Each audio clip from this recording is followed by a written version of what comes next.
Algorithm का काम होता है आपसे एक्सपीरियंस लेना और उस एक्सपीरियंस के बेस पर जो इनपुट आउटपुट है हमारे उनके बीच में एक रिलेशनशिप स्टैब्लिश करना कि कैसे आपका जो आउटपुट कॉलम है वो इनपुट पर डिपेंड करता है, उनके बीच में एक रिलेशनशिप को स्टैब्लिश करना।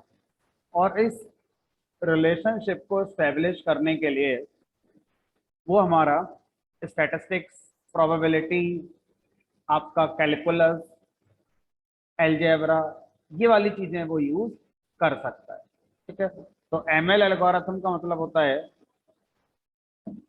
It is a procedure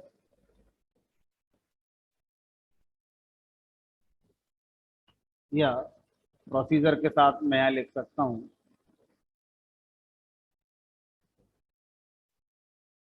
sequence of steps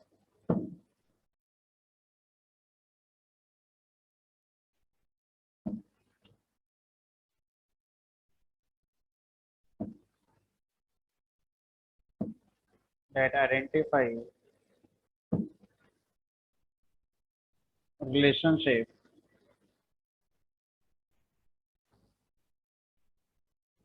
between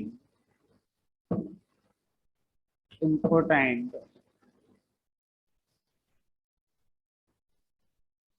output variable। तो एक ऐसा प्रोसीजर जो इनपुट और आउटपुट वेरिएबल्स के बीच में रिलेशनशिप बताने वाला काम करता है। जैसे अगर मैं कल वाले एग्जाम्पल को याद करूं तो आपने बताया था कि sir Z equal to X plus Y plus one. तो यहाँ पर ये आउटपुट हो गया हमारा और ये मेरे क्या हो गए, इनपुट वेरिएबल हो गए। तो एल्गोरिथम क्या करती है, आइडेंटिफाई करती है रिलेशनशिप के लिए। ये रिलेशनशिप है जो आइडेंटिफाई किया गया।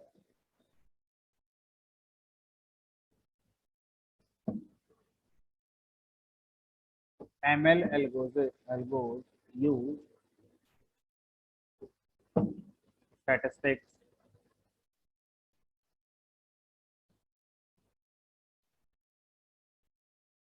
Calculus,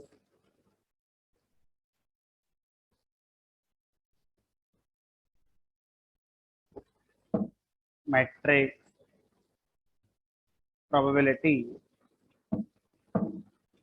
to find relationship। तो ये जो एल्गोरिथम्स हैं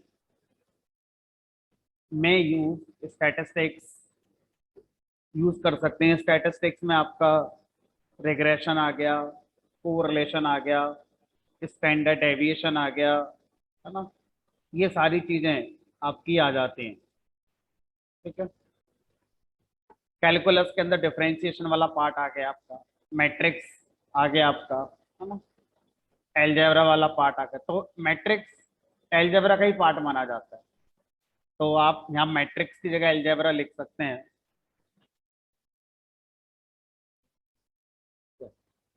एलजेब्रा के अंदर ही मैट्रिक्स का पार्ट आता, अलग नहीं है कोई। Probability to find relationship.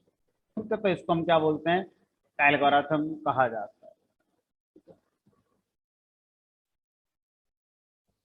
Coding, अगर मैं आपसे कहूँ कि मैं कोडिंग में आना चाहता हूँ तो कोडिंग के अंदर जितनी भी एल्गोरिथम्स हैं वो सब क्लासेस के थ्रू हमें दी गई हैं। In coding all algos are implemented as classes. एक एग्जांपल अगर मैं लूं कि मान लीजिए एक एल्गोरिथम है जिसका नाम है डिसीजन ट्री। तो बनाने वाले ने डिसीजन ट्री नाम से क्लास बना दी, डिसीजन ट्री नाम की क्लास बना दी। अब जब भी मैं अपने प्रोग्राम में यूज करूंगा इस एल्गोरिथम का तो इस क्लास का वो ऑब्जेक्ट बनाऊंगा, इस क्लास का ऑब्जेक्ट बनाकर मैं यूज करूंगा।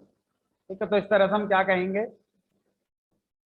इस तरह से हम बोलेंगे कि हमारे पास जो एल्गोरिथम्स हैं वो सारी एल्गोरिथम्स क्लासेस के थ्रू इम्प्लीमेंट कर कर मिली हुई हैं। तो जब कोड में बनाएंगे तो ये सारी बातें और समझ में आएंगी। चलिए, एल्गोरिथम्स क्या होती हैं ये हमारी समझ में आ गया। उसके बाद आता है मॉडल। मॉडल किसे कहते हैं? मॉडल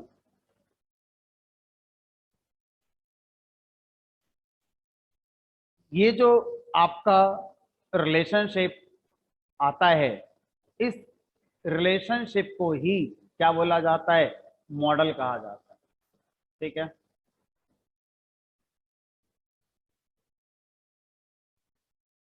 जनरेटेड रिलेशनशिप या पैटर्न या logic is known as model. तो इसका मतलब यह है कि मैं ऐसे कह सकता हूं कि हमारे पास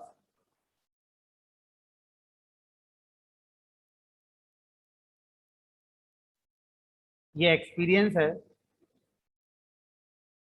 इस एक्सपीरियंस का यूज करके मान लीजिए कल वाला एग्जाम्पल लें तो आपने निकाला z equal to X plus Y plus one. तो ये जो निकल कर आया इसी को हम क्या बोल रहे हैं? मॉडल। ये मेरा मॉडल, ये मेरा मॉडल। ठीक है, तो जो आपका रिलेशनशिप आता है निकल कर एक्सपीरियंस से, उस इक्वेशन को, उस लॉजिक को, उस पैटर्न को ही क्या बोलते हैं हम? मॉडल। ये मेरा मॉडल बनकर आया है। ठीक है, चलिए आगे चलते हैं। तो मॉडल क्या है, एमएल एल्गोरिथम्स क्या है, ये हमारी समझ में आ गया। आगे बढ़ते हैं।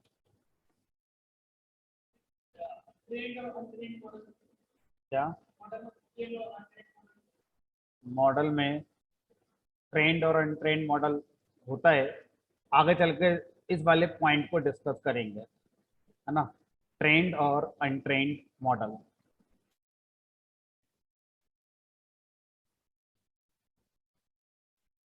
Some authors also use